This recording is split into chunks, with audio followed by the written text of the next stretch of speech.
अस्सलाम वालेकुम and good evening. आज हम इस वीडियो में बात करेंगे कॉमन कोल्ड के बारे में, जिसको हम फ्लू कहते हैं या उर्दू में नज़ला ज़ुकाम कहते हैं। सबसे पहले तो आप लोगों ने घबराना नहीं है।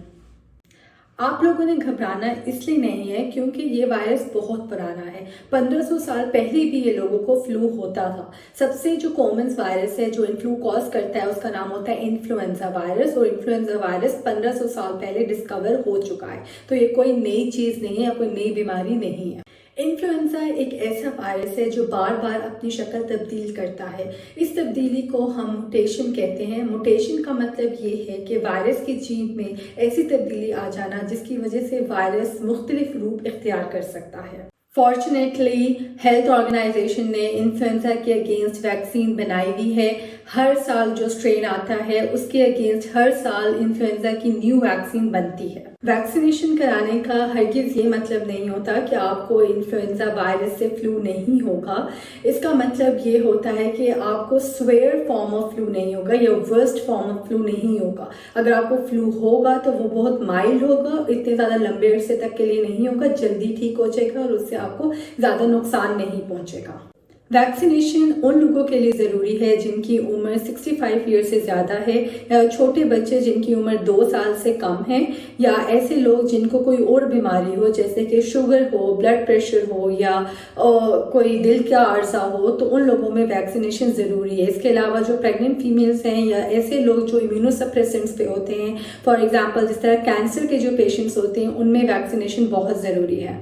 बहुत सारे लोग मुझसे पूछ रहे होते हैं कि वैक्सीन अब हम लगा सकते हैं दिसंबर जनवरी में, अभी जब उनको फ्लू हो चुका होता है। तो रिकमेंडेड जो गाइडलाइंस हैं वो ये है कि जब विंटर्स आने से पहले वैक्सीन लगानी होती है। फॉर एग्जांपल अगर पाकिस्तान में नवंबर दिसंबर में ज़्यादा सर्दी पड़ती है तो वैक्सीनेशन का जो टाइम है वो है सितंबर एंड अक्टूबर। फ्लू के सिम्टम्स या अलामात जो होते हैं वो थोड़े ट्रिकी हो सकते हैं। फॉर एग्जांपल या वो सडन होंगे या ग्रेजुअल इन ऑनसेट होंगे। सडनली शॉर्टनेस ऑफ ब्रेथ हो सकती है, बॉडी एक हो सकती है, बॉडी फटीक हो सकती है, बुखार रह सकता है। इसके अलावा ये कॉम्प्लिकेट हो सकता है into form of pneumonia.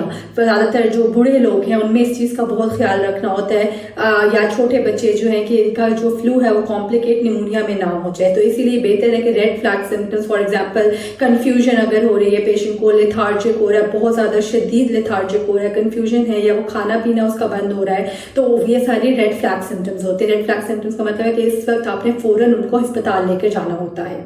Flu के लिए जो दवाइयाँ हैं उनमें सबसे ज़्यादा जो लोग डॉक्टर्स देते हैं पाकिस्तान में वो एंटीबायोटिक्स हैं। लेकिन एंटीबायोटिक्स को मैं हमेशा रिकमेंड करती हूँ कि हमेशा 1 वीक तक वेट करें। 1 वीक के बाद अगर फ्लू ठीक नहीं हो रहा तो फिर आप एंटीबायोटिक लें, क्योंकि ज़्यादातर जो एंटीबायोटिक्स जो फ्लू होता है वो इन्फ्लुएंजा वायरस से होता है। तो वायरस के अगेंस्ट एंटीबायोटिक काम नहीं करती। एंटीबायोटिक का जो काम होता है वो बैक्टीरिया के अगेंस्ट होता है, और वो अगर वायरल इन्फेक्शन कॉम्प्लिकेट होता है बैक्टीरियल इन्फेक्शन में, तब एंटीबायोटिक का रोल होता है। अदरवाइज हमारे जो बैक्टीरिया होगा वो रेजिस्टेंट हो जाएगा और नेक्स्ट टाइम एंटीबायोटिक आपके ऊपर काम नहीं करेंगी।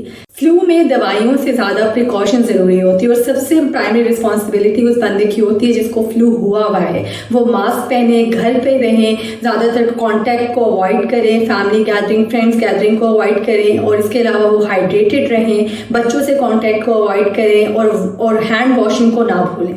अगर आपको ये वीडियो और कंटेंट पसंद आए तो ज़रूर इस वीडियो को लाइक करें, अपने फ्रेंड्स एंड फैमिली के साथ ही इन्फॉर्मेशन शेयर करें। सर्दियों का सीजन है, उनको फ्लू से बचाएं, और मेरे चैनल ज़रूर सब्सक्राइब करें। Thank you.